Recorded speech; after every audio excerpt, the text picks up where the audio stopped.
आज हम अध्ययन करने वाले हैं क्लास 10th की पोएम द फाउंटेन। ये क्लास 10th की पहली पोएम है द फाउंटेन। आज हम इसका अध्ययन करेंगे। इसको कंपोज किया है जेम्स रूसेल लावेल ने, जिनका जन्म 1819 को और जिनकी मृत्यु 1891 को हुई थी। ठीक है, चलिए सबसे पहले हम कविता के बारे में जानते हैं। द फाउंटेन, फाउंटेन मीन्स होता है फव्वारा। यह कविता एक इंस्पायरिंग पोएम है जिसमें कवि फाउंटेन की प्रशंसा करते हुए फाउंटेन के गुणों का वर्णन करते हैं। फाउंटेन के गुणों से कवि इतना ज़्यादा प्रेरित होते हैं कि कविता के अंत में कवि फाउंटेन के गुणों को अपने जीवन में आत्मसात करना चाहते हैं।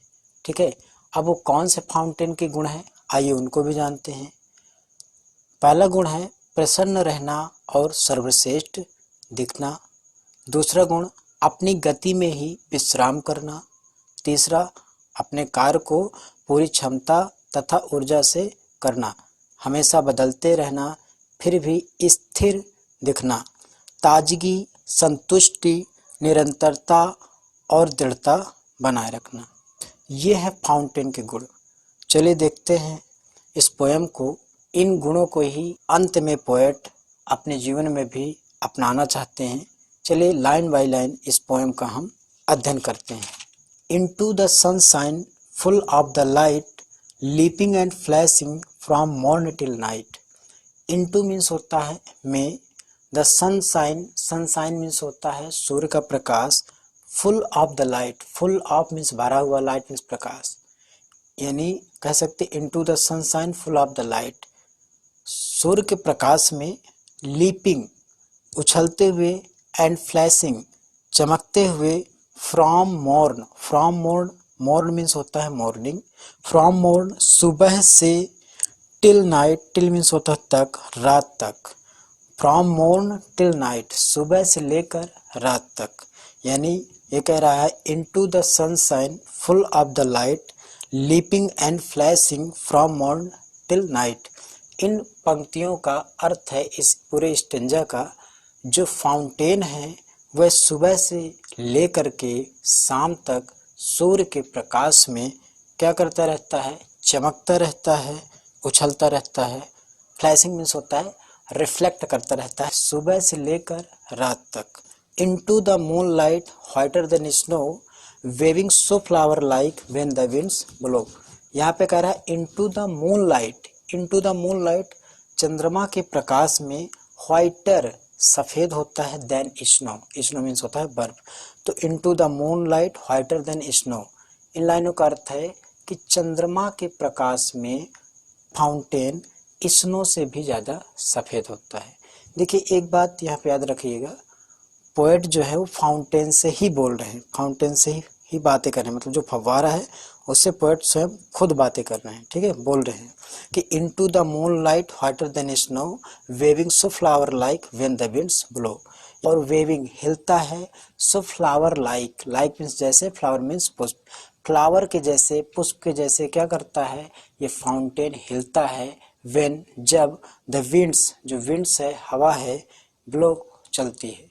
कहने का तात्पर्य ये है हवा चलने पर जैसे पुष्प हिलता है, फ्लावर हिलता है, उसी प्रकार फाउंटेन भी हिलता है। आगे पोएट कहते हैं into the star light rushing in spray, happy at midnight, happy by day. Into the star light, अब यहाँ पे क्या कह रहा है, तारों के प्रकाश में, रशिंग दौड़ते हुए, इन स्प्रे मतलब होता है फुहारा में। ठीक है, happy at midnight, happy by day, यहाँ पे हैप्पी प्रसन्न रहता है, खुश रहता है, एट मिडनाइट अर्धरात्रि में भी, हैप्पी बाय डे और दिन में भी। इस स्टेंजा में कवि कहता है कि जो फाउंटेन है वह तारों के प्रकाश में रशिंग करता रहता है, दौड़ता रहता है इन स्प्रे, फुहारे में, और चाहे कोई भी समय हो या फिर अर्धरात्रि हो या फिर दिन हो, एवरी टाइम, प्रत्येक समय फाउंटेन क्या रहता है, हैप्पी रहता है, खुश रहता है, प्रसन्न रहता है।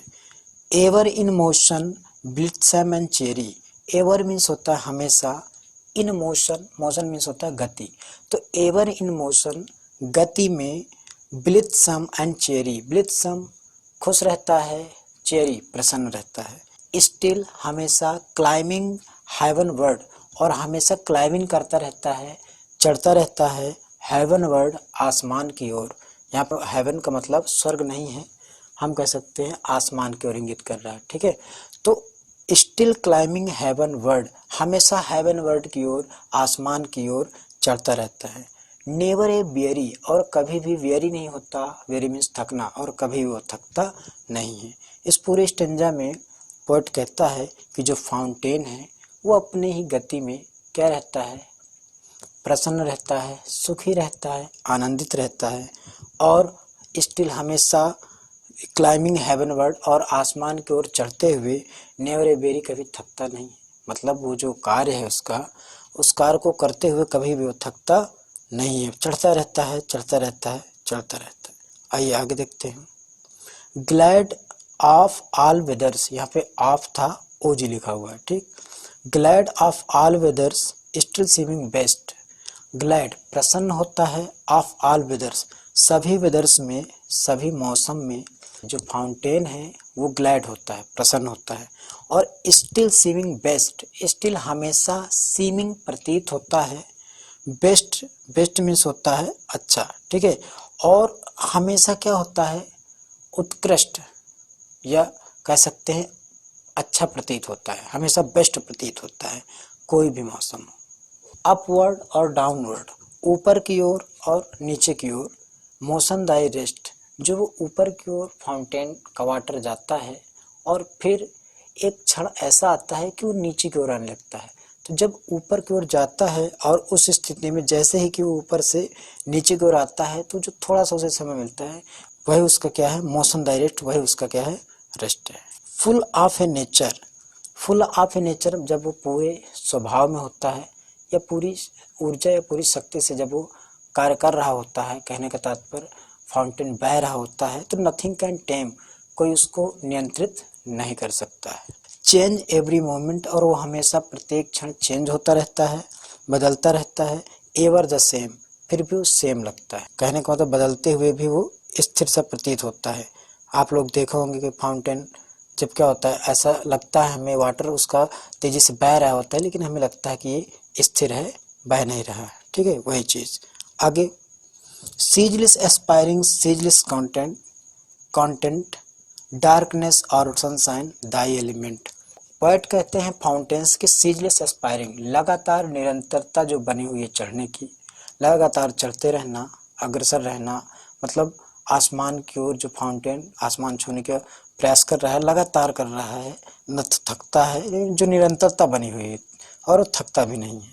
तो सीजलेस कंटेंट, और लगातार वो संतुष्ट रहना, डार्कनेस और सनशाइन, और चाहे अंधकार हो या फिर उजाला हो, ठीक है, उसमें क्या रहता है, वो हमेशा संतुष्ट रहता है और ऊपर की ओर चढ़ता रहता है, ठीक है, अग्रसर होता रहता है।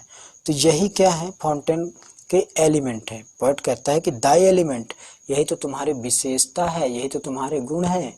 कौन, कि लगातार निरंतरता बनाए रखे और स्थिर, मतलब संतुष्ट रहे, कहने का तात्पर्य ceaseless aspiring, ceaseless content, darkness और सनशाइन द एलिमेंट, निरंतर ऊपर की ओर चढ़ते रहना, निरंतर संतुष्ट रहना, चाहे अंधकार हो, डार्कनेस हो, या सनशाइन चाहे उजाला हो, ठीक है, यही तुम्हारे एलिमेंट है, यही तुम्हारे गुण है, यही तुम्हारी विशेषता है, ठीक। अब आगे पोएट कहते हैं अंत में, अंतिम स्टेंजा में, कि ग्लोरियस फाउंटेन, ग्लोरियस भव्य फाउंटेन, मतलब इतना ज़्यादा पोएट फाउंटेन के गुणों से प्रभावित होते हैं कि अब क्या कहते हैं, ग्लोरियस फाउंटेन, भव्य फव्वारे, let me heart be, let me heart be मतलब मेरे हृदय को हो जाना चाहिए, क्या हो जाना चाहिए, फ्रेश, ताज़ा, चेंजफुल, परिवर्तनशील, कांस्टेंट और स्थिर, ठीक है, अपवर्ड लाइक दी, जैसे तुम ऊपर की ओर अग्रसर होते हुए करते हो, अपवर्ड लाइक दी, जैसे तुम ऊपर की ओर चढ़ते हुए करते हो। कहने का तात्पर्य क्या है, पोएट यहाँ पर कहता है कि जो गुण, जो क्वालिटी फाउंटेन में है वो मेरे अंदर भी आ जाना चाहिए, अर्थात इन पंक्तियों में पोएट फाउंटेन के गुणों को अपनाना चाहता है, आत्मसात करना चाहता है। ठीक है, ये तो था पोएम का अर्थ। आइए जानते हैं पोएम का उद्देश्य, एम और पोएम का मैसेज। देखिए, इस कविता में कवि का संदेश है, यदि हम फाउंटेन के गुणों को अपने जीवन में आत्मसात कर लें अर्थात अपना लें तो हमें अपने कार्य में सफलता अवश्य मिलेगी। इस कविता का अब उद्देश्य जानते हैं। ठीक है, तो देखिए, इस कविता का उद्देश्य है लोगों को प्रेरित करना।